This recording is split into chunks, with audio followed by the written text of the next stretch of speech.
Bismillahirrahmanirrahim. Assalamualaikum warahmatullahi wabarakatuh. Alhamdulillah, wassalatu wassalamu ala rasulillah, wa la hawla wa la quwata illa billah, amma ba'd. Asbahna wa asbahal mulku lillah, walhamdulillah la syarikalah, la ilaha illa huwa wa ilahin nusyur. A'udzu bikalimatillahi tammati min syarri ma khalaq.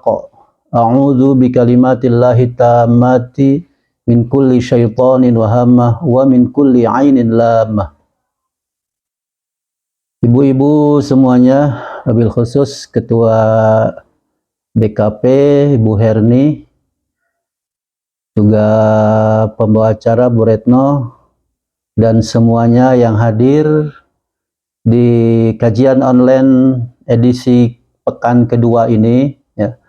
Mudah-mudahan semuanya sehat walafiat dan Allah berikan tambahan pahala karena terus semangat untuk thalabul ilmi dan bersilaturahim. Mudah-mudahan sekali lagi Allah melimpahkan pahala buat ibu-ibu semuanya sehingga keberkahan selalu bisa kita dapatkan. Amin ya rabbal alamin. Ibu-ibu semuanya peserta kajian online DKP, kita masih melanjutkan kajian hadis tentang adabut ta'am, ya. Adab makan dan minum, ya. Sebelum saya lanjut kepada hadis-hadis berikutnya, saya ulang kembali secara singkat, ya, adab makan dan minum pada pekan lalu, ya. Ada 3 hadis yang sudah kita kaji bersama. Kesimpulannya adalah, ya, adab makan dan minum yang pertama itu membaca bismillah, ya, atau bismillahirrahmanirrahim, ya. Jadi minimal bismillah, lebih lengkap, lebih bagus bismillahirrahmanirrahim. Lebih bagus lagi baca doa makan, Allahumma barik lana fima razaqtana wa qina azabannar, ya. Kemudian adab yang kedua adalah saat makan dan minum kita menggunakan tangan kanan, ya, bukan tangan kiri, ya. Menggunakan tangan kanan bukan tangan kiri, ya. Kemudian yang ketiga, adab yang ketiga pekan kemarin adalah ketika kita akan mengambil makanan, ya, kita mengambil makanan yang paling dekat dengan kita, ya. Jadi yang paling dekat dengan kita, kalau di meja bundar atau di meja persegi panjang kita duduk, kemudian dihidangkan makanan di depan kita, makanan seperti itu, ya itulah yang harus kita makan terlebih dahulu, ya. Ketika kita ingin mengambil makanan yang jauh, tentunya harus minta tolong teman yang bisa membantu mengambilkan makanan itu. Jangan sampai kita menjulurkan tangan terlalu jauh. Itu adab yang ketiga, ya. Kemudian adab yang keempat, ya, ketika kita masuk ke rumah, ya, supaya setan-setan itu tidak ikut bersama kita, tidak ikut makan dengan kita juga, maka bismillah, ya, masuk rumah, baca bismillah, ya, baca assalamualaikum, kemudian ketika duduk mau minum mau makan baca bismillah, maka insya Allah setan itu tidak akan tinggal di rumah kita dan tidak akan ikut makan bersama kita. Demikian ibu-ibu, itu 4 adab pada pekan lalu, ya. Dan, ya, hari ini edisi kedua kita lanjutkan hadis masih tentang adab makan dan minum yang saya ambil dari kitab hadis Nuzhatul Muttaqin, ya, syarah kitab Riyadhus Shalihin. Bismillahirrahmanirrahim, ya, hadis berikutnya. Wa an Umayyah bin Makhsy as-Sahabi radhiyallahu anhu qala, ya. Dari Umayyah bin Makhsy, ya, semoga Allah meridhoinya, qala, dia berkata, kana Rasulullah sallallahu alaihi wasallam jalisan. Ya. Rasul sedang duduk saat itu, ya. Wa rajulun yakulu, dan ada seorang laki-laki sedang makan, ya. Jadi Rasul sedang duduk, kemudian terlihat ada seorang lelaki, seorang sahabat sedang makan. Falam yusammillaha, lelaki yang sedang makan ini tidak membaca bismillah, ya. Tidak menyebut nama Allah, ya. Hatta lam yabqa min ta'amihi, sehingga tidak tersisa dari makanannya illa luqmah, ya, kecuali satu suapan, ya. Jadi Rasul melihat lelaki ini makan, kelihatan lahap gitu kan. Dia tidak baca bismillah di awal sampai tersisa satu suapan lagi, ya, suapan terakhir itu, ya. Dia baru ingat gitu kan. Dia baru ingat ternyata belum baca bismillah, ya. Falamma rafa'aha ila fihi, ya. Ketika lelaki itu, sahabat itu mengangkat makanannya, ya, ke mulutnya, qala, dia membaca doa dulu. Bismillahi awwaluhu wa akhiruhu, ya. Bismillahi awwaluhu wa akhiruhu. Rasul melihat, ya. Jadi Rasul melihat salah seorang sahabat makan sebelumnya tidak baca bismillah, kemudian tersisa suapan terakhir baru ingat, maka dia kemudian baru membaca bismillahi awwaluhu wa akhiruhu, ya. Fadhahikan Nabi sallallahu alaihi wasallam, ya. Kemudian Rasul tertawa, ya. Ya, Rasul tertawa, ya. Thumma qala, kemudian Rasul bersabda, ya, mazala syaitanu ya'kulu ma'hu. Syaitan itu dari tadi ikut makan bersama lelaki itu, ya. Ikut makan bersama lelaki itu, ya. Falamma dzakara smallahi, ketika di menjelang suapan terakhir lelaki itu, sahabat itu membaca bismillahi awwalu akhiruhu, istaqa'a fi batnihi, ya.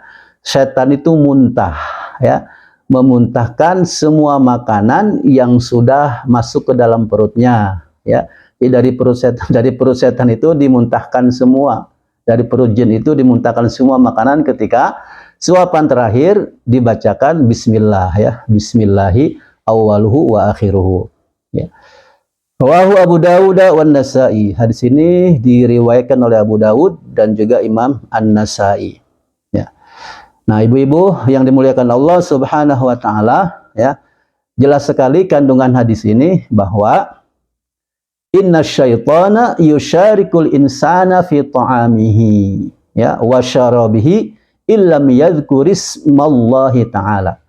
Bahwa setan itu, ya, ikut bersama kita, bersama manusia, ya, makan dan minum ketika manusia itu, orang itu lupa atau tidak menyebut nama Allah, tidak membaca bismillah. Nah, ini berarti adab kelima berikutnya adalah, ya, ketika kita lupa, ya, membaca bismillah, baru ingat di pertengahan makan, hatta walaupun tinggal sesuap baru ingat belum bismillah, maka segeralah membaca bismillahi awwaluhu wa akhiruhu, ya. Jadi kalau baru ingat membacanya pakai awwaluhu wa akhiruhu, bismillahi awwaluhu wa akhiruhu.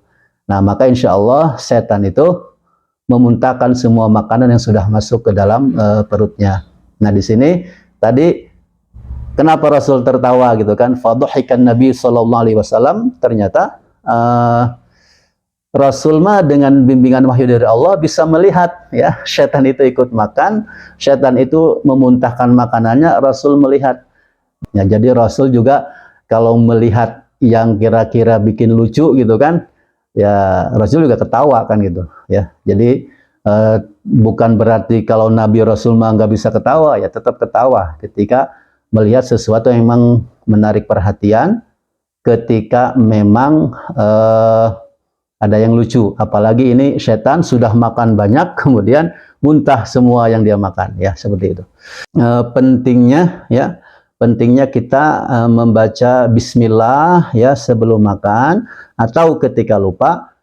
kita membaca di pertengahan makan kita atau di akhir makan kita, tinggal sesuap misalnya, membaca Bismillahi awwaluhu wa akhiruhu. Ya. Baik ibu-ibu yang dimuliakan Allah Subhanahu wa taala, kemudian hadis yang kedua pada hari ini, ya.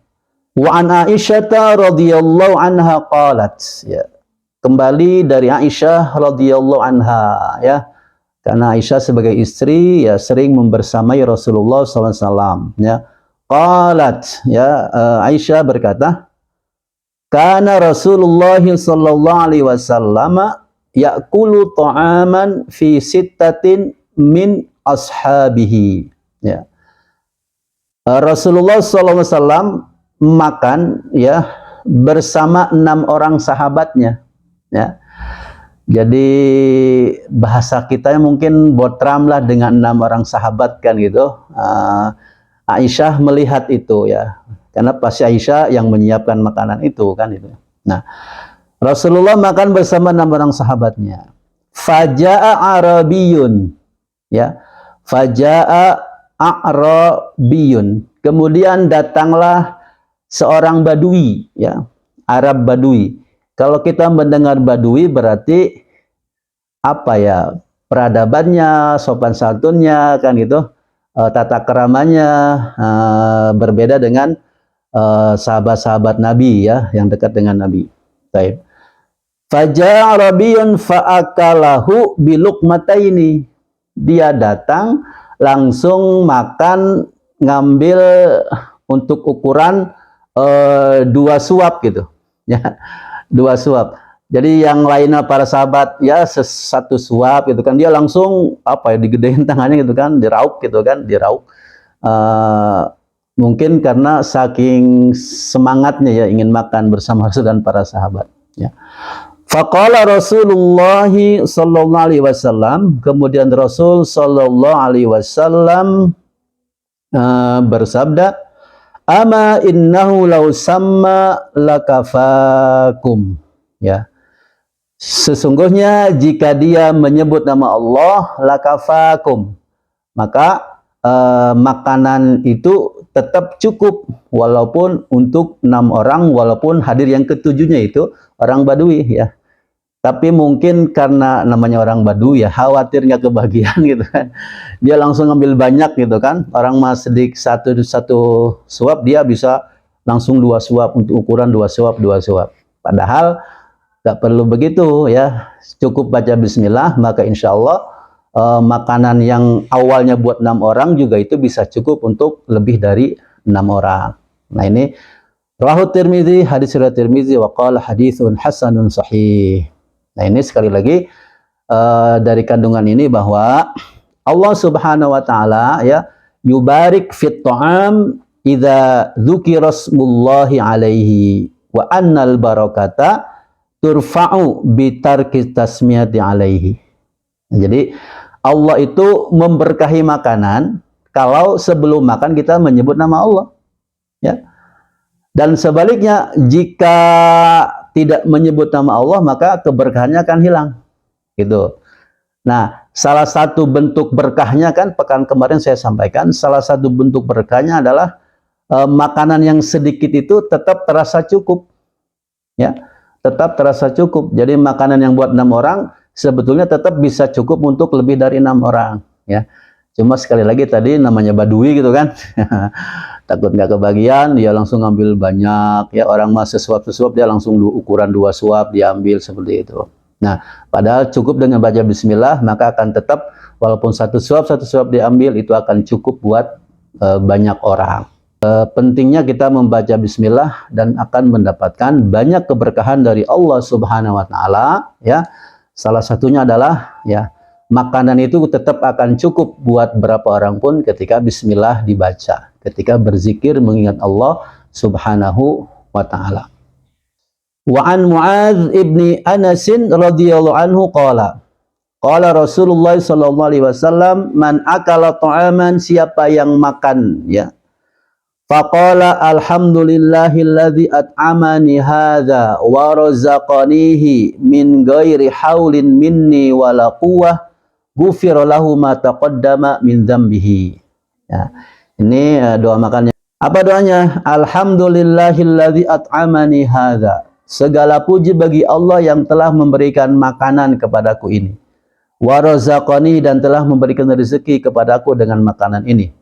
Ya, la min ghairi haulin wala quwwah. Ya, tanpa ada daya dan kekuatan tentunya kecuali milik Allah. Maka kalau dia membaca itu, ghufira lahu ma taqaddama min dzambihi, diampuni dosa-dosa yang lalunya. Ya. Rawahu Abu Daud wa Tirmizi, ya, wa qala haditsun hasanun. Ya. Jadi pahalanya luar biasa ya. Selesai makan kita baca doa, ya. Kalau dalam hadis doanya ini ya, yang kedua ini, alhamdulillahilladzi at'amani hadza wa razaqanihi min ghairi haulin minni wala quwwah. Nah itu. Tapi kita atau anak kita sejak PAUD SD dapat doanya ya. Doanya alhamdulillahilladzi at'amana wa saqona wa ja'alana muslimin. Kalau bisa mah ya yang dari hadis ini aja kita baca. Tapi memang sudah terbiasa dari kecil at'amana wa saqona wa ja'alana muslimin, ya kita baca doa itu. Ya, nggak masalah ya. Nggak masalah, maknanya juga hampir sama seperti itu. Nah ini. Jadi ini Bapak Ibu, Ibu-ibu semuanya, disunahkan berarti memuji Allah, ya, istihbabu hamdillahi ta'ala fi akhir ta'am ma'a tadarru' ila Allah ta'ala li'annahu wal mut'im war razzaq wa laysa lil insani fi nasibun minal fadli, ya. Jadi disunahkan memuji Allah ya di akhir makanan kita, setelah makan itu dengan penuh khusyuk, tadarru', karena Allah yang memberikan nikmat, ya, Allah yang memberikan rezeki. Manusia nggak punya bagian dalam memberikan keutamaan itu. Nah, jadi hanya Allah yang memberikan keutamaan, hanya Allah yang memberikan rezeki. Jadi pastikan bersyukur pada Allah yang telah memberikan rezeki berupa makanan ini, ya. Alhamdulillahilladzi at'amani hadza wa razaqanihi min ghairi haulin minni wala quwwah. Kemudian ke hikmah dari membaca doa setelah makan tadi juga di sini, ghufira lahu ma taqaddama min dzambihi, ma taqaddam. Jadi yang lalu, dosa-dosa lalu itu Allah ampuni. Jadi kita dapat bonus banyak ya kalau kita makan penuh dengan zikrullah itu, kita kenyang, badan sehat, dosa diampuni. Ya, dosa diampuni, tentunya dosa-dosa yang kecil ya, as-shaghair ya. Dosa-dosa yang kecil ya, itu Allah ampuni hanya dengan membaca doa setelah makan, ya. Jangan pernah menyia-nyiakan ya aturan atau petunjuk nasihat dari Rasulullah SAW, itu penuh dengan berkah dan keutamaan, ya. Jadi enak ya jadi orang Islam itu, dapat pahalanya gampang sekali gitu kan, ya. Sudah mah kenyang, sehat itu kan badan kita, kemudian juga Allah memberikan bonus tambahan, yaitu dosa-dosa yang kecil yang kita lakukan sebelumnya itu Allah ampuni. Tapi ibu-ibu dan bapak-bapak yang dimuliakan Allah Subhanahu wa taala, ya. Ada berikutnya, wa an Abi Hurairah radhiyallahu anhu qala ma'aba Rasulullah sallallahu alaihi wasallam ta'aman qattu, ya. Dari Abu Hurairah, semoga Allah meridainya, beliau berkata, Abu Hurairah berkata, ma'aba Rasulullah sallallahu alaihi wasallam ta'aman qattu. Rasulullah sama sekali tidak mencela makanan. Rasulullah sama sekali tidak pernah menjelek-jelekan makanan, ya. Inishtahahu akalahu. Kalau Rasul mau, tertarik, senang dengan makanan itu, ya Rasul makan, ya. Wa in karahu, kalau Rasul nggak suka, tarokahu, ya, meninggalkannya, membiarkannya tanpa komen, ya. Jadi tanpa celaan kepada makanan itu.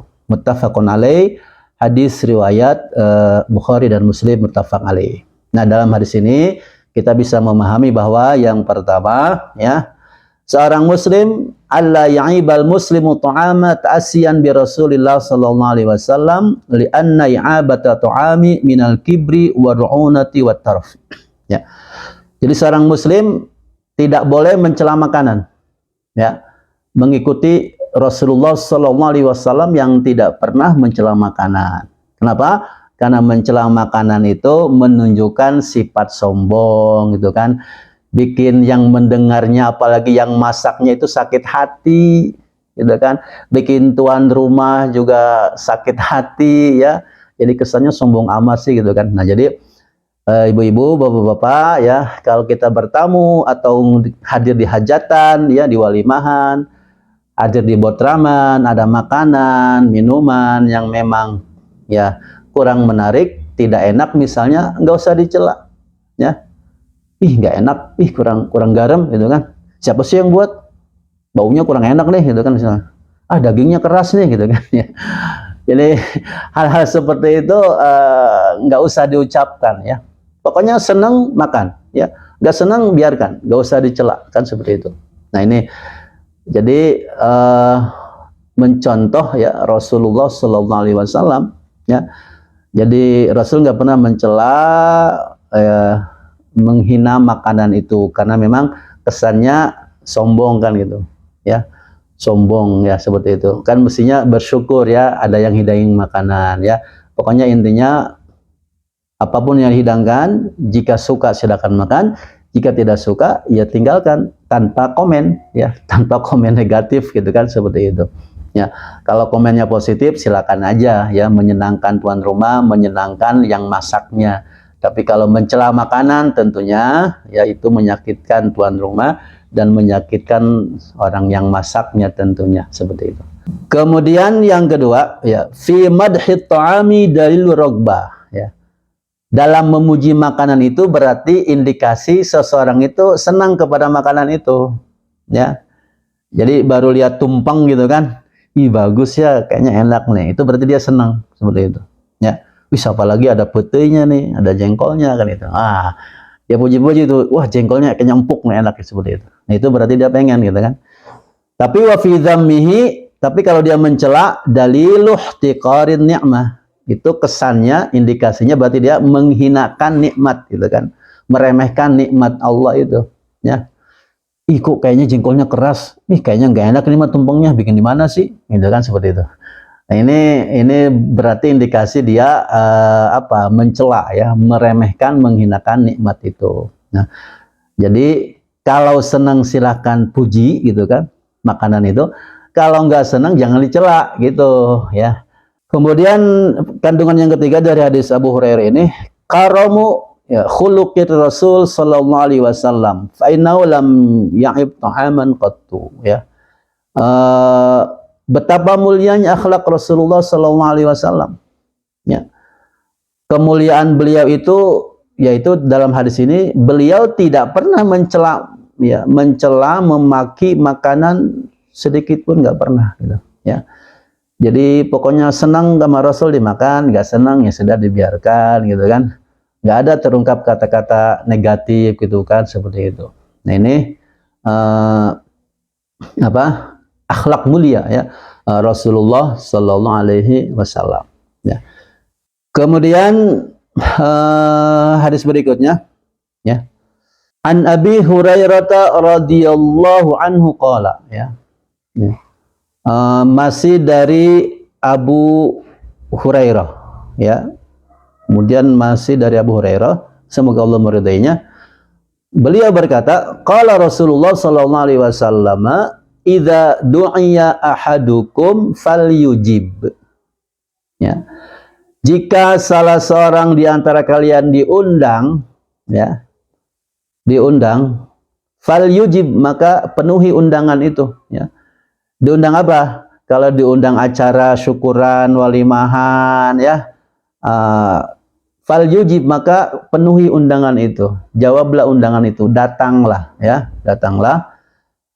Tentunya selama tidak ada uzur syar'i seperti itu ya. Fa in kana shaiman ya, shaiman kalau dia sedang puasa ya, kalau dia sedang puasa, falyusolli, maka berdoalah ya, berdoalah. Wa in kana muftiran falyat'am, kalau dia tidak sedang puasa maka makanlah makanan itu ya. Rawahu Muslim ya, rawahu Muslim. Ini hadis riwayat Muslim. Ibu-ibu dan bapak semuanya ya, kaitannya dengan bab makanan di sini ya. Yang pertama, ketika kita diundang acara oleh teman, tetangga atau oleh siapapun, di acara syukuran, walimahan dan sebagainya, apapun acaranya ya, di situ ada hidangan makanan misalnya, maka falyujib ya, penuhi undangan itu selama tidak ada udzur syar'i, ya. Sehingga para ulama ada yang mengatakan wajib, ya, ijabatu da'wati walimatil urs, ya, terutama menghadiri pernikahan, ya, walimah pernikahan itu wajib, ya, kalau tidak ada uzur, ya, kalau tidak ada uzur. Tapi kalau bukan acara pernikahan, bukan acara walimatul arus, maka hukumnya sunnah. Ya, ini para ulama membagi itu. Ya, jadi menghadiri undangan walimatul arus, ya, walimah pernikahan, hajatan itu, para ulama mengatakan itu wajib selama tidak ada uzur syar'i. Apa uzur syar'i itu? Ya, misalnya sakit, hujan lebat gitu kan, bentrok dengan acara keluar kota, apalagi ibu-ibu sering mendampingi suaminya keluar kota kan, seperti itu, ya. Itu baru udzur syar'i. Tapi kalau bukan walimatul urus, ya berarti selain itu, ya, misalnya syukuran rumah atau khitanan itu kan, selain seperti itu, atau syukuran naik jabatan gitu kan, diundang, nah itu nggak wajib hadir, tapi hukumnya sunnah. Ya, kalau undang makan mah datang aja, lumayan kan, jadi menghemat dapur tuh ibu-ibu. Ya, apalagi kalau undangannya bukan walimatul arus, ya, ya cuma syukuran kan, nggak ada beban kita bawa amplop kan gitu. Ya, apalagi syukuran naik pangkat, naik jabatan misalnya kan, itu udah pasti kita nggak ngasih amplop kan, malah kita dapat makanan di situ, ya, dapat berkat. Nah ini, jadi walaupun sunnah usahakan hadir. Nah sekarang masalahnya, ya, dia hajatannya itu hari Senin, hajatannya itu hari Kamis misalnya, ya, sedang puasa kan gitu, mau datang setelah maghrib nggak bisa waktunya, ya, bisanya siang gitu kan datangnya misalnya, ya, berarti kan puasa. Nah, maka ketika sedang puasa kita hadir di undangannya itu, maka Rasul memberikan solusi. Kalau dia sedang puasa, ya, fa in kana shaiman fal yusolli. Kalau dia sedang puasa maka bacalah doa, ya, maka bacalah doa, ya.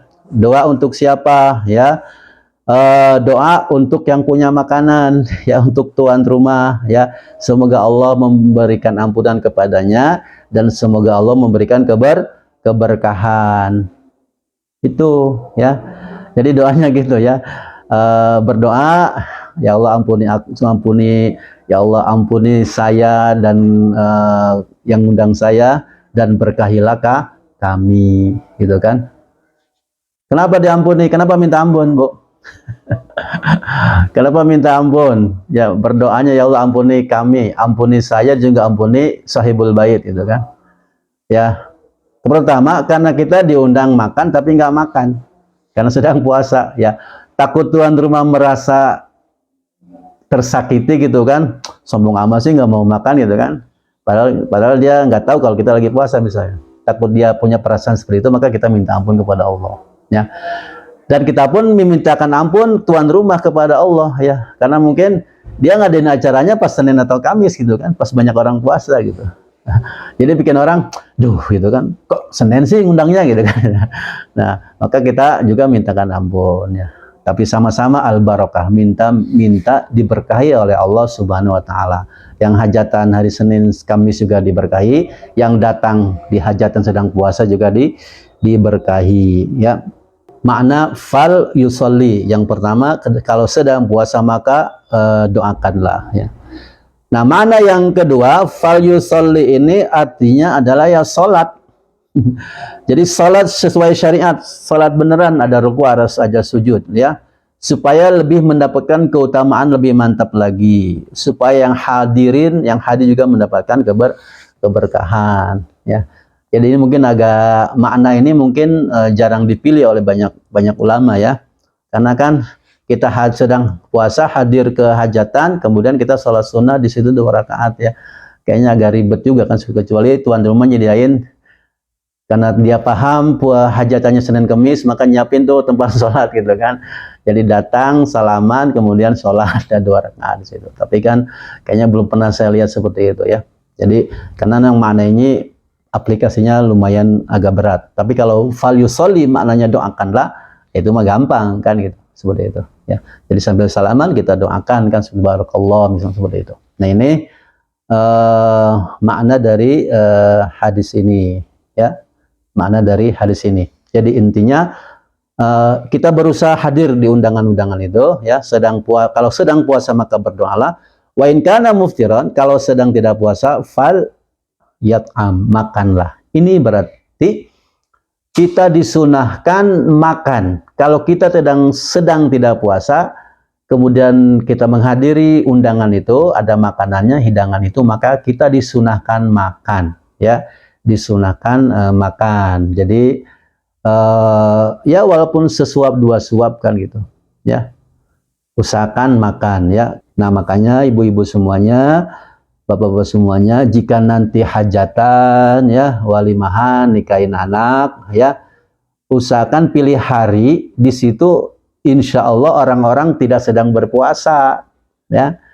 Maksudnya apa? Hajatannya ya jangan di Senin atau di Kamis gitu kan, jangan di Senin atau di hari Kamis gitu kan. Makanya jadi pendekatan pilih harinya itu jangan nanya ke dukun ya, nanya kita nyambung lagi nih ke dukun kan itu. Jangan nanya ke orang pintar yang pakai khodam bantuan jin itu gitu kan. Wah ini anak ibu lahirnya hari apa? Ini calon pengantinnya yang laki lahirnya hari apa? Oh cocoknya hari Senin, cocoknya hari Kamis gitu kan. Bukan begitu ya. Jadi justru kita pilih yang kira-kira memang orang tidak mengganggu orang yang sedang puasa kan itu. Ya, kan selain Senin Kamis masih ada Sabtu, Ahad kan, Rabu itu kan, Jumat seperti itu. Nah ini mungkin salah satu solusi ya, biar orang-orang yang hadir itu juga bisa leluasa hadir dan menikmati makanan ya, seperti itu. Kemudian hadis berikutnya ya. Wa an Abi Mas'udin Al-Badri radhiyallahu anhu, ya, dari Abi Mas'ud semoga Allah meridainya, qala, dia berkata, da'a rajulun an-nabiyya ya sallallahu alaihi wasallam li ta'amin sana'ahu lahu khamisa khamsatin ya. Seorang sahabat, seorang lelaki mengundang Rasul Sallallahu Alaihi Wasallam untuk makan, ya, untuk makan di rumahnya. Makanan itu si tuan rumah sona'ahu lahu, sudah dia buat makanan itu, ya, untuk seukuran 5 orang cukuplah gitu, ya. Fatabi'ahum rajulun. Kemudian ada satu orang nambah ingin ikut. Ya, satu orang nambah ingin ikut.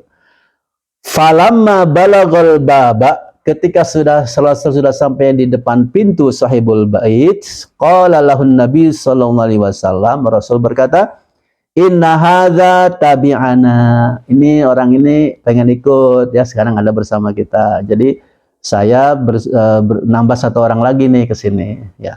Tadi diundangnya buat makan berlima jadi berenam nih gitu kan. Gimana? Kata Rasul, fa in syi'ta an ta'dzana lahu. Kalau kamu berkehendak silakan mengizinkannya ikut bersama kami ya. Wa in syi'ta raja'a ya. Kalau kamu juga mau ya dia akan balik gitu kan. Balik kanan, tidak ikut masuk ke rumah, tidak ikut makan. Qala, kemudian sahabul bait berkata, ya bal ya. Dzanulahu ya Rasulullah sallallahu alaihi wasallam, muttafaqun alaih. Ya, saya izinkan ya Rasul sallallahu alaihi wasallam. Hadis muttafaqun alaih. Ibu bapak semuanya, adab berikutnya. Jadi kandungannya apa? Yang pertama, isti'dzanun Nabi sallallahu alaihi wasallam sahib da'wa fi hadzal hadis mahmulun ala adami ilmin Nabi sallallahu alaihi wasallam bi ridha sahibil manzil. Ya. Bahwa Rasul minta izin kepada tuan rumah ya, ini bermakna bahwa Rasul belum tahu ya, tidak tahu apakah sahibul bait itu ridho atau tidak bawa orang tambahan nih ke rumah, karena dia masaknya untuk 5 orang.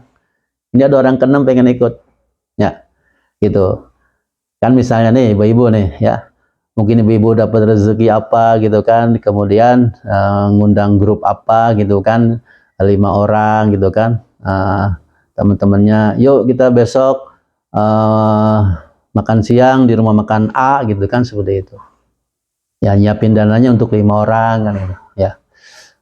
Nah kemudian besoknya datang tuh teman-teman ibu ya, berarti kan mestinya 5 yang datangnya 5 ya, atau datangnya 4, 5 dengan ibu gitu kan.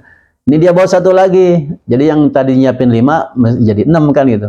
Maka harus minta izin dulu ya. Minta izin dulu ya. Pas sebelum masuk ke rumah makan itu, ini mohon maaf ini saya bawa teman saya 1 atau 2. Boleh nggak ikutan ya. Nah, tuan rumah boleh mengizinkan, boleh mengusir, itu bahasa kasarnya, boleh menolak gitu kan, seperti itu. Nah ini Rasulullah melakukannya seperti itu.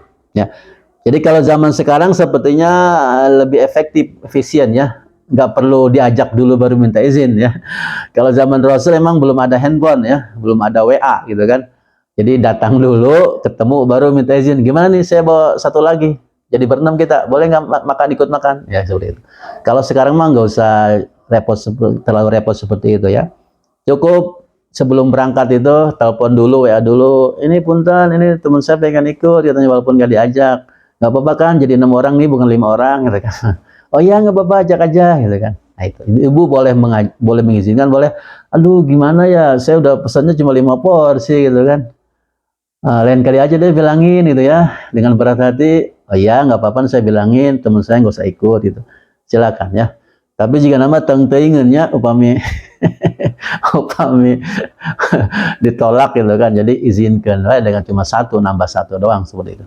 Nah ini adab ya, adab ketika kita diundang makan kemudian kita malah ngajak orang lagi. Nah maka harus minta izin sahibul bait dulu ya, khawatir misalnya piringnya cuma 5, ini kok tiba-tiba nambah 1 kan itu. Kalau dikasih tahu dulu kan, minta izin dulu, nyiapin piringnya jadi 6, gelasnya jadi 6, sendoknya jadi 6, karbutnya jadi 6 seperti itu ya. Nah ini jadi Rasul minta izin dulu karena Rasul belum tahu nih bakal diizinin enggak gitu kan, untuk ikut nimbrung makan bersama 5 orang tadi ya. Tetapi amalau kana wathiqan min ridahu fala yasta'din ya. Tapi kalau yakin percaya tuan rumah pasti menyetujui, fala yasta'din, enggak usah minta izin kan gitu. Jadi kan misalnya gini, ibu-ibu ngajak teman ibu kan, ibu ikut saya yuk, saya diundang makan nih 5 orang, tapi nggak apa-apa jadi 6 kita gitu kan, pergi ke sana. Aduh gimana ya, minta izin dulu dong gitu kan. Nggak usah minta izin, nggak usah WA dulu, nggak usah telepon dulu, dia mah pasti ngerido, pasti ngizinin gitu kan. Nah itu boleh, karena ibu yakin pasti yang ngundang itu nggak bakalan masalah walaupun ngajak teman yang lain seperti itu. Baik, kemudian ya, kandungan yang kedua, adamu jawazil hudur ila baitil walimah min ghairi da'watin illa idza sumihalahu ya. Tidak boleh ya hadir ke tempat walimah tanpa diundang. Tanpa diundang ya, illa idza sumihalau, kecuali diizinkan ya.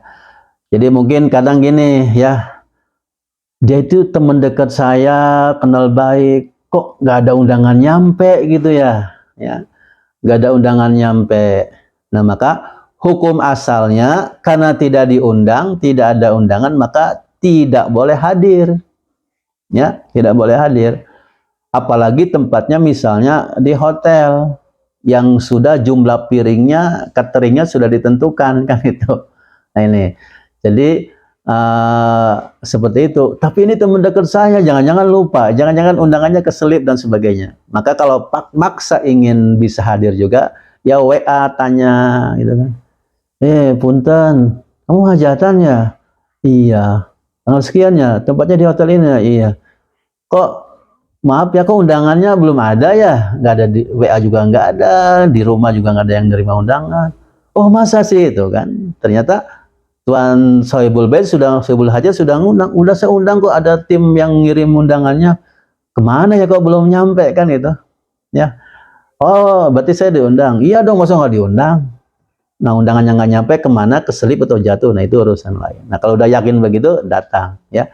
Jadi kalau memang benar nggak diundang, ya udah nggak usah datang, malah nggak boleh di sini seperti itu. Karena nanti khawatir juga membebani tuan rumah. Tapi demikian Ibu, sementara begini demikian adab makan dan minum pada hari ini. Semoga bermanfaat buat saya, buat Ibu dan Bapak semuanya, buat keluarga kita, dan Allah mudahkan kita semuanya untuk melaksanakan sunnah-sunnah Rasulullah SAW ini. Demikian, mohon maaf. Assalamualaikum warahmatullahi wabarakatuh.